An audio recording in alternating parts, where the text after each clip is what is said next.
എല്ലാവർക്കും എൻ്റെ മറ്റൊരു വീഡിയോയിലേക്ക് സ്വാഗതം.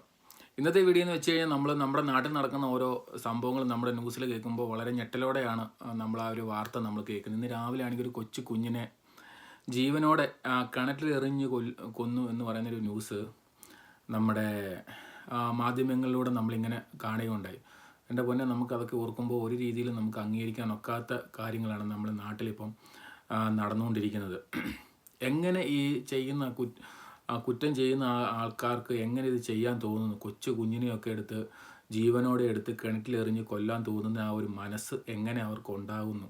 അതൊക്കെ നമ്മളൊന്ന് ചിന്തിക്കേണ്ടിയിരിക്കുന്നു. നമ്മുടെ നാട്ടിൽ തന്നെ ലോകത്ത് എന്തും വേണ്ടി ആൾക്കാർ ഒരു കുഞ്ഞിക്കാല് കാണാൻ വേണ്ടി കുഞ്ഞുങ്ങൾക്ക് വേണ്ടി വെയിറ്റ് ചെയ്തിരിക്കുന്ന വേണ്ടി ആൾക്കാരുണ്ട്. ഒരു കുഞ്ഞിനെ കിട്ടാൻ വേണ്ടിയിട്ട് നോക്കിയിരിക്കുന്നത്. അപ്പോൾ അങ്ങനെയുള്ള സിറ്റുവേഷനിൽ അവരുടെ റിലേറ്റീവായിട്ടുള്ള അമ്മാവനൊക്കെയാണ് ന്യൂസിൽ വരുന്നത്. നമുക്ക് കറക്റ്റ് അറിയത്തില്ല അതിൻ്റെ പിന്നിൽ എന്താണെന്നുള്ളത്.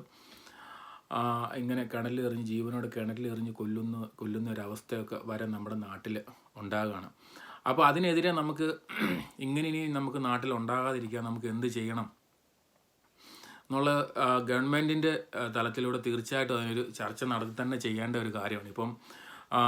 ഇപ്പം നമ്മൾ ഈ ഡെങ്കിപ്പനിയും അങ്ങനെയുള്ള കാര്യങ്ങളൊക്കെ വരുമ്പോൾ ബോധവൽക്കരണ ക്ലാസ്സുകളും ഇപ്പം സ്കൂളിലും കോളേജിലും ഒക്കെ നമ്മുടെ ഡ്രഗ്സ് ഉപയോഗിക്കുന്നതിന് ബോധവൽക്കരണ ക്ലാസ്സുകളും ഒക്കെ കൊടുക്കുന്ന രീതിയിൽ തന്നെ നമ്മുടെ ഇതുപോലുള്ള സംഭവങ്ങൾ നടക്കാതിരിക്കാൻ വേണ്ടിയിട്ട് ആത്മഹത്യ, വെട്ട്, കുത്ത്, കൊല ഇങ്ങനെയുള്ള കാര്യങ്ങൾ നമ്മുടെ സമൂഹത്തിൽ നടക്കാതിരിക്കാൻ വേണ്ടിയിട്ട് ഈ കുടുംബശ്രീ അടിസ്ഥാനത്തിലും ഈ അയൽക്കൂട്ട അടിസ്ഥാനത്തിലും എല്ലാവർക്കും ഈ ഹെൽത്തിൽ നിന്നോ ഏതെങ്കിലുമൊക്കെ ഡിപ്പാർട്ട്മെൻറ്റിൽ നിന്ന് ആൾക്കാർ വന്ന നമ്മുടെ ജനങ്ങൾക്കൊരു ബോധവൽക്കരണ ക്ലാസ് കൊടുത്തു കഴിഞ്ഞാൽ ഇതിന് ഒരു പരിധിവരെ നമുക്കിതൊക്കെ ഒന്ന് ഒഴിവാക്കാനൊക്കെ. ഓരോ സാഹചര്യങ്ങളിലാണല്ലോ ഓരോ ആൾക്കാരും ഇങ്ങനെയുള്ള സാഹചര്യങ്ങളിലേക്ക് എത്തിക്കുന്നത്. ആ സാഹചര്യങ്ങൾ വരുമ്പോൾ എങ്ങനെ നമുക്ക് തരണം ചെയ്ത് മുന്നോട്ട് ജീവിക്കണം, അതിനുള്ള കാര്യങ്ങൾ എന്തൊക്കെയാണ് ചെയ്യേണ്ടതൊക്കെ ഒന്ന് ചിന്തിച്ച് ചെയ്ത് കഴിഞ്ഞാൽ തീർച്ചയായിട്ടും ഇങ്ങനെയുള്ള കാര്യങ്ങളൊക്കെ നമുക്ക് ഇങ്ങനെ വിഷമിപ്പിക്കുന്ന വാർത്തകളൊക്കെ നമുക്ക് നമ്മുടെ നാട്ടിൽ നിന്ന് കേൾക്കാതിരിക്കാനുള്ള ഒരു അവസരം നമുക്ക് ഉണ്ടാകും. അപ്പം സർക്കാരിൻ്റെ അടുത്ത് നിന്ന് ഇങ്ങനെയുള്ള കാര്യങ്ങളൊക്കെ ചെയ്യാനുള്ള ശ്രമം നടത്തുക. അല്ലാതെ ഇപ്പോൾ പ്രതിയെ പിടിച്ച് കൊണ്ടുപോയി അവരെ പിടിച്ച് ജയിലിട്ട് ഇത്ര വർഷം ജയിലിൽ കിടന്ന് ഫുഡ് അടിച്ച് കൊഴുത്ത് കിടന്ന് പിന്നെ ഒരു വിധി വന്നു, അതും കഴിഞ്ഞ് അതങ്ങ് പോകും. പിന്നെ വീണ്ടും ഇതുപോലെ പല കേസുകളും പല രീതിയിലുള്ള കേസുകളൊക്കെ വീണ്ടും ഇങ്ങനെ വന്നുകൊണ്ടിരിക്കും.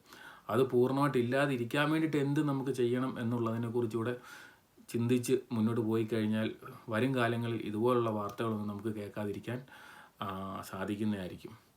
അപ്പം ഈ ഒരു ചെറിയൊരു വീഡിയോ ഇങ്ങനൊരു ന്യൂസ് കണ്ടപ്പോൾ തീർച്ചയായിട്ടും നമ്മുടെ മനസ്സിൽ തോന്നുന്ന ഒരു കാര്യം നമ്മളിങ്ങനെ ഷെയർ ചെയ്യണമെന്ന് തോന്നി. അപ്പോൾ അതുകൊണ്ടാണ് ഈ ഒരു വീഡിയോ നിങ്ങളുടെ മുന്നിലേക്ക് ഞാൻ എത്തിക്കുന്നത്. അപ്പോൾ നമുക്ക് ഇതുപോലെ മറ്റൊരു വിഷയമായിട്ട് കാണാം. അപ്പം അതുവരേക്കും ബൈ.